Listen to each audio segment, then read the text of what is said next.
문재인 전 대표가 민주당 충청 경선에서도 승리했습니다. 안철수 전 대표도 국민의당 경선에서 연승을 거두고 있죠. 바른정당 대선 후보로는 유승민 의원이 확정됐고요. 점점 뚜렷해지고 있는 대선 구도에서 남은 변수 하나는 단일화 정도인 것 같습니다. 이 얘기 좀 나눠보겠습니다. 유승민 바른정당 후보가 됐어요. 그런데 오늘 이런 얘기를 했습니다. 홍준표 지사는 대통령 돼도 재판받으러 가야 하는 무자격자다. 단일화가 갈수록 멀어진다. 이런 얘기를 했습니다. 근데 재밌는 건 유승민 후보가 사실은 자유한국당보다 먼저 보수 후보 단일화를 얘기를 했거든요. 근데 지금 와서는 이제 말이 좀 바뀌고 있는 건데 왜 그런 거죠? 뭐 품격 있는 후보를 상정했는데 그게 안 되니까 이렇게 나오고 있는 걸까요? 글쎄요, 저는 처음부터 유승민 후보가 독자 출마, 독자 완주 의지가 강했다고 생각합니다. 단지 경선 국면에서 보수당의 재집권을 바라는 그 지지층의 정서에 일정 정도 호응하는 측면에서 그 단일화의 가능성을 좀 열어놨던 게 아닌가. 유승민 후보는 영남을 지역적으로 기반을 두고 있고 남경필 후보는 수도권을 기반으로 두고 있지 않습니까? 그런 면에 있어서 어떤 보수당의 재집권에 대한 열망의 정도 이런 것들이 좀 달랐다고 생각을 하고요. 그래서 좀 전술적인 측면이 좀 있었다라고 싶고, 두 번째로는 상황이 지금 바뀌었습니다. 처음에 경선 초기만 해도 단일화 가능성이 어느 정도 좀 열려 있었는데 지금은 이 마감 시간에 쫓기면서 문이 닫아지고 있다. 그런데 닫히는 문을 바라보면서 지금도 단일화 얘기를 할 수 없다는 것.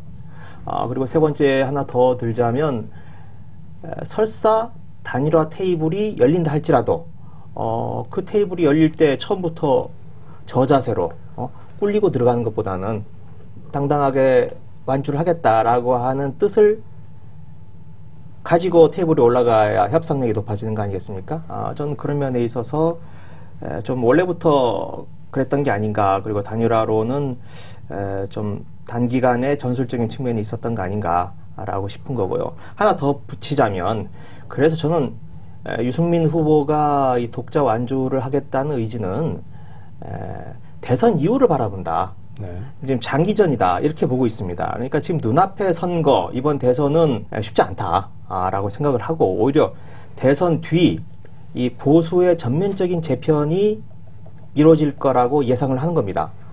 예를 들면 이런 거죠. 지금은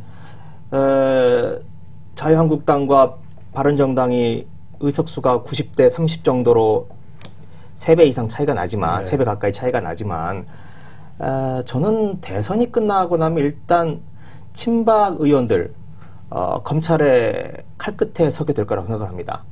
지금 검찰 유교에 처해 있죠. 자신의 효용성, 새 정부의 자신의 효용성을 입증하기 위해서라도 저는 검찰이 친박 의원들을 겨냥할 거라고 생각하고, 그건 저는 억지가 아니라 어찌 보면 친박 의원들이 지난 5년 동안 해왔던 여러 가지 소문과 내용들을 보면 그렇죠. 그 내용들을 보면 충분히 가능성이 있다고 생각을 합니다. 그러면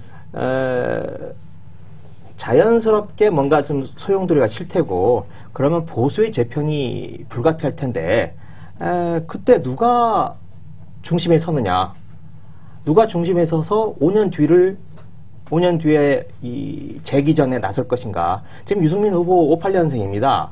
5년 뒤라고 해봐야 지금 문재인 후보와 같은 나이가 되는 거예요. 네. 젊은 거죠. 네. 저는 그런 의미에서 어떤 장기전을 대비하고 있다, 유승민 후보가, 이렇게 생각이 되고요. 어느 인터뷰에서 그런 얘기를 했어요. 한국당은 사라질 보수고 우리는 새로 시작하는 보수다. 저는 그 말에서 유승민 의원의 생각을 한번 읽을 수 있었습니다. 네, 홍준표 의원하고 유승민 두 사람이 이제 기선 제압을 위한 말싸움, 말의 전쟁을 지금 벌이고 있다, 이런 측면이 있을 겁니다. 네. 네, 홍준표 지사가 대구에서는 살인자는 용서해도 배신자는 용서하지 않는다. 네. 이런 굉장히 자극적인 말이죠. 여기에 대해서 이제 유승민 의원이 그건 이제 조폭 영화에나 나오는 얘기다. 임명진 위원장이 탈당을 해서 지금 도로 친박당이 됐는데 그 정당의 후보가 지금 되려는 홍준표 지사, 그런 정당의 후보하고 내가 지금 단일화니 뭐니 이렇게 얘기하는 게 갈수록 좀 멀어지는 것 아닌가 이런 식으로 유승민 의원이 다시 좀 반박을 하고 이제 이런 장면들이 벌어지고 있습니다. 사실은 이제 홍준표 지사 입장에서는 단일화 협상 이전에 지지율 경쟁에서 유승민 의원을 좀 많이 따돌리고 싶다 이제 이런 심리에서 유승민 아무것도 아니다 이제 이런 얘기를 메시지를 자꾸 보내고 있는 것이고요. 유승민 의원 입장에서는 대선 후보를 꼭 양보할 것처럼 읽히니까 보수 후보 단일화 이런 얘기를 하는 것 자체가 유승민이라는 사람이 후보를 양보하는 것으로 해석이 되니까 그렇지 않다. 내가 안 하면 안 했지 원칙 있는 단일화를 하자는 거지 원칙 없는 단일화는 하지 않겠다. 또 단일화를 해도 내가 되는 게 낫다. 박근혜 대통령 탄핵에 책임이 있는 자유한국당의 후보 홍준표보다는 내가 더 보수 정당의 적격자다. 이제 이런 얘기를 하고 있는 겁니다. 저는 결국은 이 보수 정당의 성향으로 봐서 후보 단일화 협상에 들어갈 걸로 보고 그 협상 테이블에 앉기에 앞서서 지금 저희 그 기선제압을 위한 싸움을 벌이고 있는 그런 측면도 좀 있는 것 같습니다. 네, 홍준표 후보 쪽 입장에서 생각을 해보면 아까 제가 유승민 후보가 장기적으로 바라본다라고 하면 홍준표 전 지사도 아직은 전 지사는 아니죠. 홍준표 지사도 마찬가지 입장이라는 걸 생각을 합니다. 그리고 한 가지 좀 덧붙여야 될 것은 지금 2심에서 지금 무죄를 받았지만 이게 대법원에서 뒤집힐 가능성은 저는 상당히 높게 바라보고 있습니다. 이랬을 때 지금 도지사도 아니고 만일 단일화를 거쳐서 만일 후보를 양보하게 되는 상황이 된다면 자기로서는 방어의 수단이 아무것도 없게 되는 겁니다. 그것보다는 이 부자망에도 3년 간다고 하지 않습니까? 지금 자유한국당 93석이라고 하는 의석을 가지고 있는데 제1야당이 될 수 있는 거죠.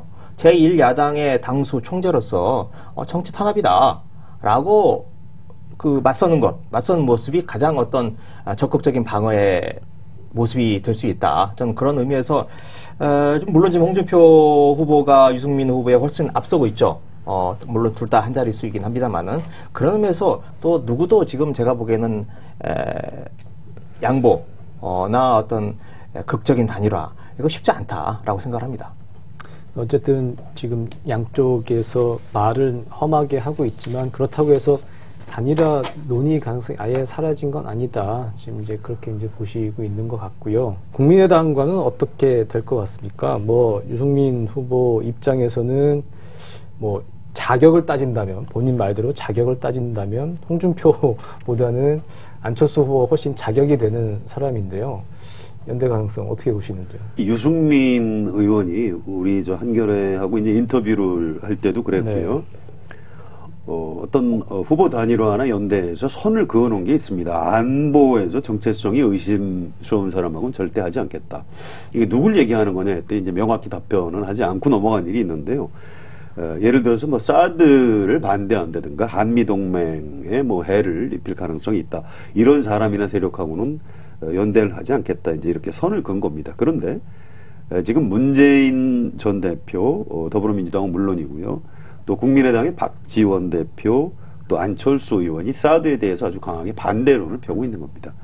그래서 유승민 의원이 설정한 연대 대상이 사실은 좀 더 국민의당은 멀리 있다. 이렇게 보는 게 맞을 것 같고요. 무엇보다 현실적으로 안철수 의원이 바른정당과의 후보 단일화에 아주 강하게 반대를 하고 있습니다.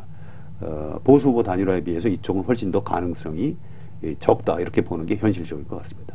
네, 저도 물론 오른쪽에 있는 자유한국당과의 단일화도 어렵지만 국민의당과의 단일화는 그것보다 더 어려운 거 아닌가 싶은데 지금 국민의당 안철수 후보와 단일화를 한다는 건 사실상 안철수 후보로의 흡수 통합을 의미하는 거 아니겠습니까?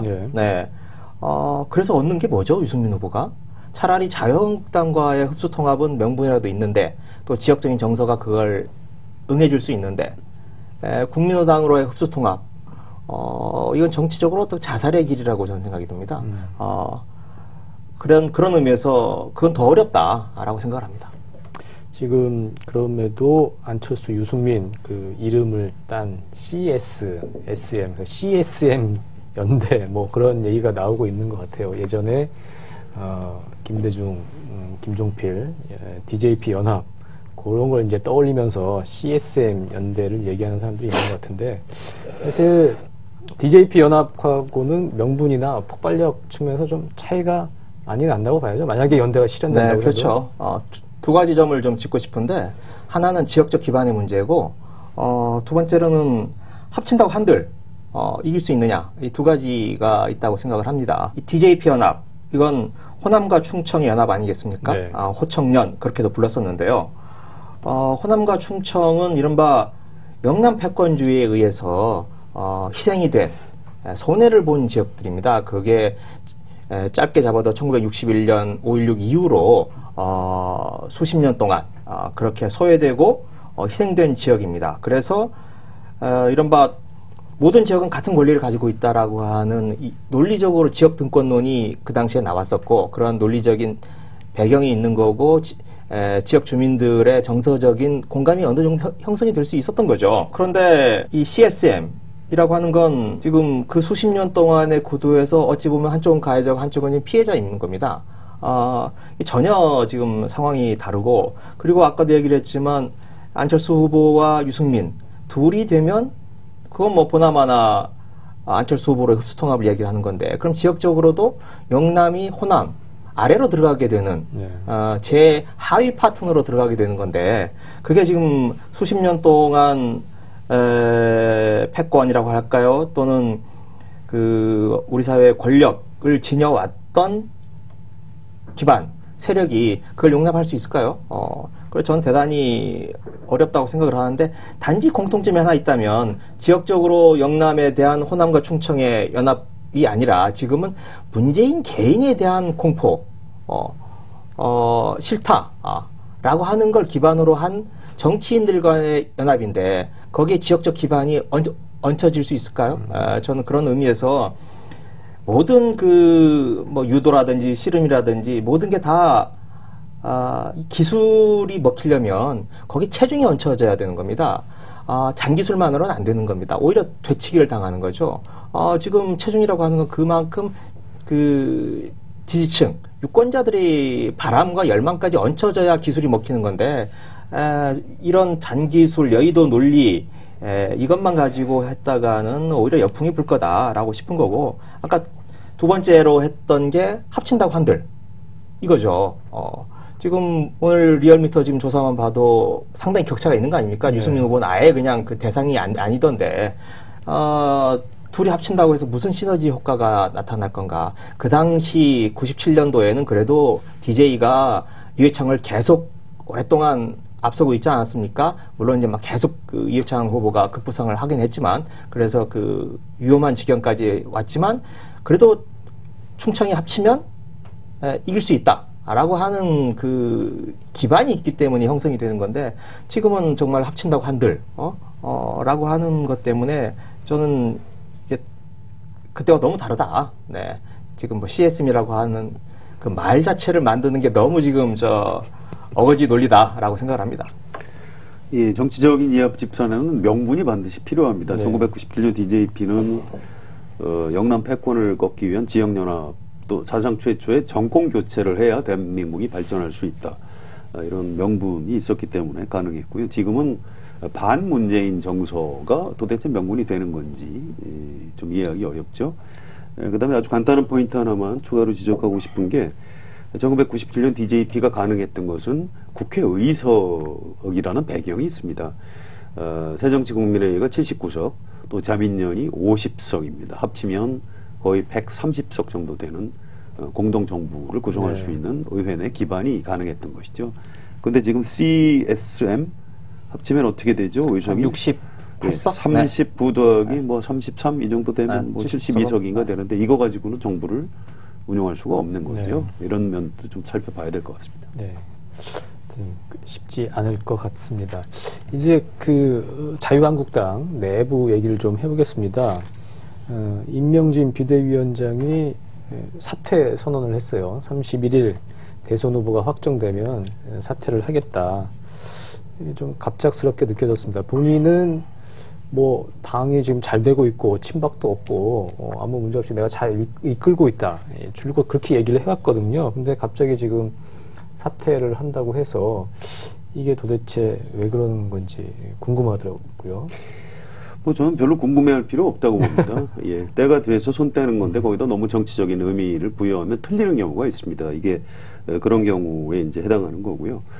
자유한국당이 부서져 내리는 순간에 가서 임명진 위원장이 구세주 역할을 한 건 사실입니다. 자유한국당 어쨌든 지금 의원들 이탈을 막았고 또 지지율을 어느 정도 받쳐주고 있는 뭐 어쨌든 결과적으로 이제 그런 겁니다. 그런데 저는 우리나라 이른바 친여 또는 우리나라 보수 세력 전체로 보면 임명진 위원장이 단단히 망가뜨렸다 이렇게 네. 평가를 하고 싶습니다. 사실 정당이 위기에 닥쳐서 무너져야 될 때는 무너져야 되는 겁니다. 그래야 그 폐허 위에 다시 건전한 보수, 건전한 집권 대한 정당을 세울 수 있는 것인데 무너지지 않게 엉거주춤하게 건물 한쪽이 떨어져 나간 가운데 그냥 지금 자유한국당이라는 모양을 그냥 이렇게 버팀목, 임명진이라는 버팀목으로 받쳐놓은 거에 불과하죠.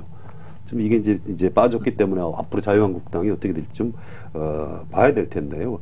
저는 자유한국당을 살려놨기 때문에 임명진 위원장이 우리나라 보수 세력의 미래를 날려먹었다 이런 표현을 하고 싶고요. 아마 두고두고 장기적으로 보면 땅을 치고 아마 후회하게 될 겁니다. 무너지든지 리모델링을 제대로 하든지 둘 중에 그렇습니다. 하나 해야 되는데 네. 그게 제대로 안 된 거 아니에요? 다 실패하고 그냥 손 떼고 나가고 네. 있는 장면이죠. 그 무너지는 속도 저는 뭐 살렸다고까지는 생각하지 않고요. 무너지는 속도를 늦췄다 이렇게 생각을 하는데 임명진 위원장 아마 처음에 당에 들어갔을 때는 아까 우리 송 기자님이 말씀하셨듯이 당을 구하는 구세주로서의 역할을 자기가 생각을 했을 겁니다. 그리고 실제로 깜짝 놀랄 만한 후보를 데리고 오겠다.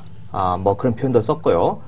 그래서 지금 야권에 대항할 만한 그 자유한국당의 어떤 기반을 다시 한번 복원을 시켜보겠다라고 하는 생각을 가지고 이 당에 들어왔는데 그런데 뭐 깜짝 놀랄 만한 후보 아마 황교안 후보였을 겁니다. 그것도 안 됐죠. 그리고 뭐 빅텐트니 뭐 제3지대니 여러 가지 말들이 나왔습니다만은 다 지금 소용이 없는 걸로 돼가고 있는 상황에서 임명진 위원장이 자신의 업적이라고 실적이라고 내세울 만한 여지가 앞으로는 없어져 버리는 겁니다.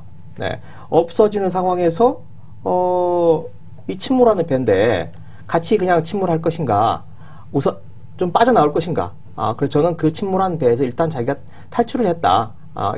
이 시점이 몸을 뺄 시점이다 라고 생각해서 몸을 뺐다는 생각이 들고요. 만약 안 빼면 어떻게 될까요? 안 빼면 홍준표가 대선 후보가 되겠죠. 홍준표 대선 후보가 되고 나서 가장 먼저 할 일이 이른바 친박 골박과의 이전 투구일 겁니다. 그럼 그 이전 투구에서 당이 온갖 흙탕물이 튈 텐데 임명진 후보도 당에 그냥 남아있으면 그동안 비대위원장으로서 역할을 뭐 했느냐 뭐 온갖 그 잡음에 시달리면서 그 흙탕물이 튀게 될 겁니다. 그런 의미에서 그 흙탕물에서 몸을 뺐다라고 하는 의미가 또 있고요. 세 번째로는 저는 임명진 위원장이 이걸로 나의 이 정치권에서 나의 모든 역할이 끝났다 이렇게 생각하지 않는다고 생각을 합니다. 다시 대선 이후에 뭔가 또 정계 개편이나 이 보수 세력의 재편 여러 가지 움직임이 있을 때 다시 본인이 정계 원로로서 자신의 역할을 할 수 있는 공간과 여지를 남겨둘 수 있는 상황 그 타이밍이 지금이다 이렇게 봤다고 생각합니다. 더 몸을 더럽히기 전에 그렇죠. 일단 몸을 뺐다가 나중에 권토중래를 꾀한다. 여지를 뭐 큰 가능성이 남아있지는 않아 보입니다만은 그래도 같이 침몰하거나 같이 그 자신의 옷에 흙탕물이 튀기는 것보다는 지금 빠져나와 있는 게 혹시라도 있을지 모를 가능성에 좀 더 나은 상황이다 이렇게 판단하지 않았을까요? 네. 그 최근의 상황에서 상당히 좀 의아했던 게 경북 상주 재보궐선거 거기에서 김재원 전 청와대 정무수석이 공천을 지금 받았습니다. 그 박근혜 대통령의 최측근이었고, 근데 임명진 비대위원장은 그 공천을 지금 반대를 했단 말이에요. 당의 대표가 반대하는 공천이 그대로 실현이 됐고, 이게 저는 상당히 의아했거든요. 이걸 보면 결국 자유한국당은 여전히 친박의 주류 세력이고 임명진 비대위원장은 거기에 얹혀져 있었던 게 아닌가, 전 그렇게 생각이 들 텐데 어떻게 보세요? 예, 그렇게 봐야 될 겁니다. 임명진 위원장뿐만 아니고 이제 홍준표 지사가 대선 후보가 돼도 박근혜 전 대통령하고 이제 친박 세력의 눈치를 볼 수밖에 없고요. 앞으로 자유한국당이 박근혜 세력 그걸 분리해낼 가능성은 뭐 거의 없다고 보는 게 옳을 것 같습니다. 네. 지금 박근혜 전 대통령 구속영장 실질 심사가 지금 진행이 되고 있습니다. 아마 오늘이나 뭐 내일 새벽 구속 여부가 결정이 될 텐데요. 박근혜 전 대통령 구속이 되더라도 친박 정치인들 앞으로의 운명 어떻게 될 것 같습니까? 사실상 패족이나 마찬가지인데 뭐 큰 변동이 있을까요? 네, 일단 오늘 구속 여부가 관심인데요. 내일 새벽이 되겠죠? 오늘 아침에 삼성동 박근혜 전 대통령의 자택에 서양희 변호사, 박지만 부부가 네. 오랜만에 모습을 나타냈어요. 제가 알기로는 몇 년 동안 만나지 않은 걸로 알고 있는데 법원에 있는 사람들 사이에 지금 그런 우려가 나오고 있습니다. 지금 서양희 변호사와 영장 전담 판사인 강부영 판사, 그리고 강부영 판사의 부인인 송화묵의 판사, 이 셋이 같이 고대법대 93학번 동기들입니다. 네. 그런데 특히 서양희 변호사와 송화묵의 판사는 여학생이 몇 명 안 되니까 그 법대에 그러니까 아주 절친이라 그래요. 그래서 그 인맥을 아는 사람들 사이에서는 야, 이거 서양희 변호사가 아침에 삼성동 자택에 나타나는 모습을 보고 이게 혹시 영향을 미치는 거 아니야? 이런 우려의 목소리가 나오고 있습니다. 뭐 그것 때문에 영향을 받을 거라고 생각은 하지 않지만 하여튼 저는 뭐 구속영장이 발부될 거라고 봅니다. 그런데 구속이 되면 어떻게 되죠? 열흘 내에 기소를 하도록 되어 있죠. 네. 그런데 한 차례 더 연장이 가능합니다. 네. 그럼 20일 정도의 조사를 할 수 있는 기간이 있는 거죠. 그리고 나서 또 재판을 받는 건 또 알 수가 없습니다. 언제 뭐 일률적인 기준이 있는 게 아니니까요. 저는 그런 의미에서 박근혜 대통령이 지금은 삼성동 자택에 있으니까 매일 기자들이 그 앞에 있고 태극기 부대가 몰려오고 여전히 관심의 한가운데 놓여 있죠. 하지만 박근혜 대통령이 구속이 되고 나면 대중의 시야에서 사라지는 거 아닌가? 이런 생각이 듭니다. 재판정에 나타날 때까지. 그러면 어떻게 보면 5월 9일 대선 때까지는 앞으로 한 40여일 동안에 박근혜 대통령이 없어지는 거죠. 대중의 시야에서 사라지는 거죠. 그러면 오히려 그런 상황이면 지금 태극기 부대를 비롯한 박근혜 지지 세력의 그 열혈한 지지 세력이 구심점을 상실하게 되는 거고, 그걸 기반으로 해서 정치적인 재기나 또는 이번 대선에서의 자신의 힘을 발휘해 보려고 했던 친박 의원들을 비롯한 세력들 점점점 힘을 못 쓰게 되는 거 아닌가? 그렇게 한번 생각을 해보게 됩니다. 근데 조금만 길게 보면 이런 면이 있을 겁니다. 이제 구속영장이 기각이 돼도 불구속 상태에서 재판을 받게 되고, 지금까지 드러난 혐의를 보면 아마 그 최종적으로 실형이 불가피할 겁니다. 모르겠습니다. 다음에 대통령이 사면권을 행사해서 풀어주지 않는 한 박근혜 대통령이 감옥살이를 하는 것은 뭐 틀림없어 보이는데요.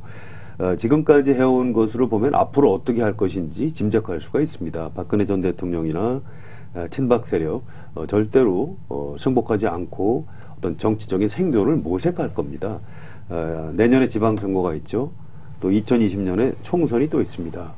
그때 끝까지 이른바 박근혜가 어떤 세력의 피해자다 이런 주장을 해가면서 연령으로는 고연령층, 또 지역으로는 대구 경북을 중심으로 어떤 정치적인 복구를 끊임없이 추구할 겁니다. 저는 우리나라 정치가 앞으로도 상당 기간 박근혜의 어떤 그